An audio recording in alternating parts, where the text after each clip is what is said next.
Magkano bili nyo, kuya? 162. 162? Ano masasabi mo doon kay Boy Easy Garage?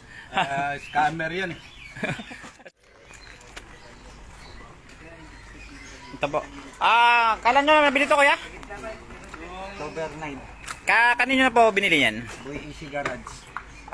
Ito po, may ginagawa tayong Mazda ngayon dito sa shop namin sa RNA. Kabibili lang nila ng Mazda nila. 7 days pa lang. Ngayon, paglabas pa lang daw nila, nag-overheat. Tapos binalik nila sa binila nila kay Boy Easy Garage daw, sa dito sa may General Trias, no? Arap ng ano. So, nung tiningnan ko kanina kasi ayaw na tanggapin ng shop ng binila nila, ito na naging resulta ng langis niya, sobrang itim na, nag-blue-by na yung makina. So, ang nangyari, lumapit si kuya sa akin, hingi ng tulong, di tinulungan natin. Papalitan po yung mangyari doon, papalitan yung makina niya. Oo.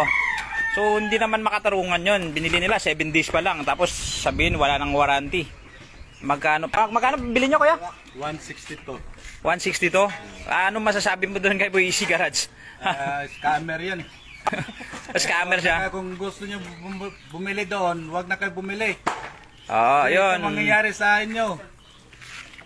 Ayun. Pag nabayaran mo ngayong araw na to, pag nilabas mo na sa garahe nila, kahit ngayong araw na to, kahit isang oras lang, ibalik mo, hindi nila tanggapin yan. Ito yan may-ari po. 7 days pa lang nila nabili. Kasi, Ano ba sabi niya kahit magreklamo pa daw kay Tolpo? yun ang sabi. Kahit pa na magreklamo kay Tulpo. May video kami dito. Patag nga na lang si Mr. Rapi Tolpo. Oo, kaya si gawain ni Boy Easy Garage.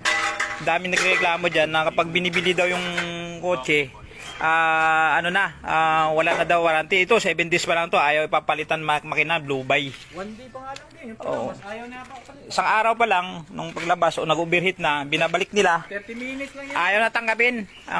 Ayaw na tanggapin yung yung sasakyan. Kasi daw wala nilabas na daw. So Sila pakialam yun. parang hindi naman makatarungan yan, di ba kuya? Hindi naman makatarungan yan. Hindi naman makatarungan yan. Tapos sabi ko na, magbarangay kayo. Kahit magbarangay kayo. Nila kami ng barangay doon. Para mag-blatter sana. Ayaw naman ng barangay na mag-blatter kami. Usap-usap lang daw. Ay, ibig sabihin malakas talaga siya sa barangay. Oo, malakas sa barangay. Kailangan sa barangay.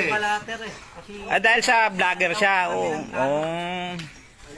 Di siya ngayon sisikat niya sa sarili niyang vlog niyan. Pag ganun, ito, nagpalit na makina. Magkano halaga ng makina nito? Matapang, maangas, pasigaw-sigaw pa dun. Ano ba sabi ka? Ano ba sabi ko ya? Maangas si Boy Easy Garage. Ano sabi? Sinisigaw-sigawan pa kami dun. Sa loob. Hindi man kami ang nakatapat mo na kuwan, pero may makakatapat ka rin balang araw. Kakahanap rin siya nakatapat. Ibig sabihin, scammer pala talaga siya. Kasi pag dapat, Hindi daw sila manluloko. Sabi niya. Manloko. Dapat pinalitan yung unit. Hindi, dapat kung hindi man namin pinalitan, ginawa nila. Ginawa nila yung sasakyan kasi may mga mekaniko naman sila dyan eh. Meron daw sila may tulong. Ipacheck sa mekaniko nila. Kung anong sira yung mga pisa, kami pa rin bibili. Ganun pa rin. Malupit, no? Malupit pala talaga yung diskarte niya. Pasikatin rin natin yan, no? Kasi sikat rin siya na vlogger, eh. I-share natin yan, madami. I-share nyo, no? I-share, tatak ko na lang sa inyo mamaya. Namin sa comment, yung nakabili, kasunod na namin yata, Minuto na din yan. umuwi ng Sabila, nasa comment. Sabi, Boy Easy Garage, tiri kami dito, bawan naman kayo. Tulungan nyo kami. Anong sagot ni Easy Garage? Bili ka ng lighter. Sindihan nyo? Sindihan nyo. Yung sasakyan. Okay, sige. Ito, sisimulan na nila na mamaya. Sisimulan na nila. Saglit lang.